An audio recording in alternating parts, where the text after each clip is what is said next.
A tale as old as time, in the ancient land of Mexico, the Aztecs dominated Mesoamerica in the early 15th century. The Aztecs excelled in countless categories such as agriculture, math, science, and their very strong military.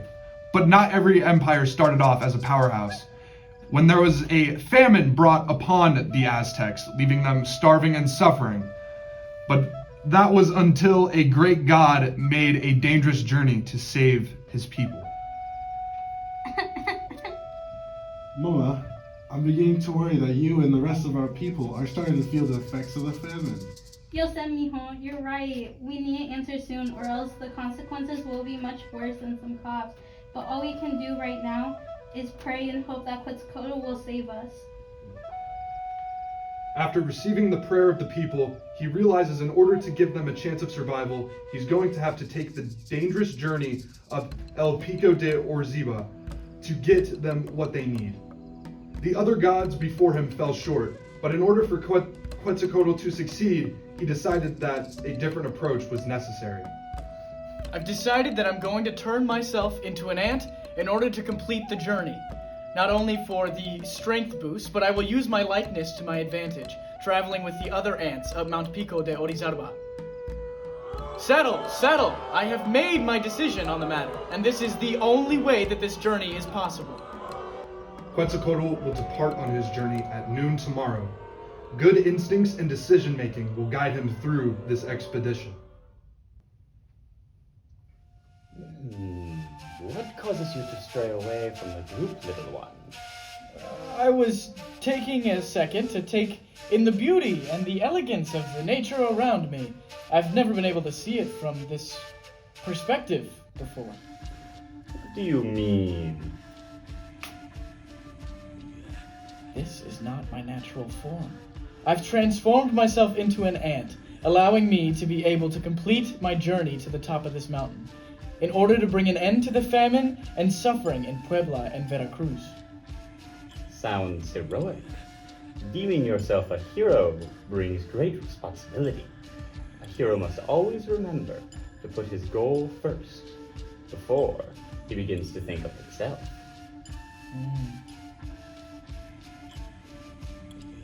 Not much time elapses on the journey for Quetzalcoatl as he encounters his first wild card. A massive wall of ash stands in his way as a large donkey is blocking the trail.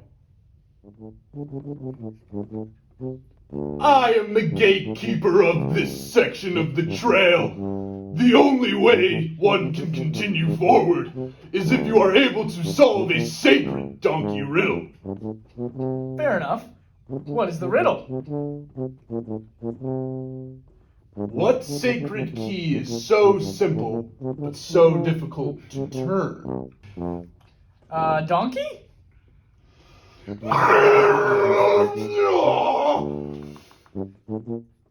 Out of all my years as this mountain's gatekeeper, no being has ever been able to obtain the key. You are the first to do so.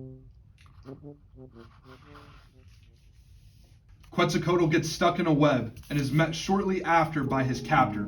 Quetzalcoatl begs the spider to let him free, but the spider is very reluctant to let him go. She has heard about the voyage to save the city from the widespread hunger, and she wants to be the one to end the suffering in Puebla. She wants to be the one to save the city. The people of Puebla need a strong and notable hero, not some measly little ant. It's a good thing you fell. I was just starting to grow an appetite. No, wait! You still can save the city. Don't you get it? This is your moment to help save the people. If you eat me, then the gods will look down upon you for eating a god who's bringing the succulent grain of corn to the people. Ah, I see. Quite a dilemma we have on our hands. Perhaps I will help you, but at a cost. Tell the people I have made the utmost sacrifice, fending off an eagle on your voyage, and sacrificing my life so that you may go and help the people. I am faced with a moral dilemma. The deal shall be made, but you must leave far, far away from this land in order for me to tell the great tale of the tarantula. Now unleash me, heathen, as time is running low and the people are famished. There! I see the summit! We're almost to the top of the mountain! Quetzalcoatl takes the final steps over the hill and is frozen by what is before him. Being at the peak of the mountain gave him the sense of power that he long has been looking for. But now is no time to daydream. Quetzalcoatl dials back in. The job is not yet finished. He still needs to locate the corn to take back to the town to feed the people. He begins to look around the top of the mountain and begins to panic when he does not see any corn. Shameful, Quetzalcoatl chalks up the mission as a failure. In defeat, he leans back onto a pebble to soak up the loss, when all of a sudden he feels a shift in the ground below. When a trap door has been triggered, raising up a bowl of corn seed on a pedestal, hope re-enters Quetzalcoatl. He took one corn seed and began his journey back down the mountain. After a much easier voyage back, Quetzalcoatl was able to deliver the corn seed to the people, thus ending Puebla's famine and introducing the Aztecs to a vegetable that is very notable in their culture.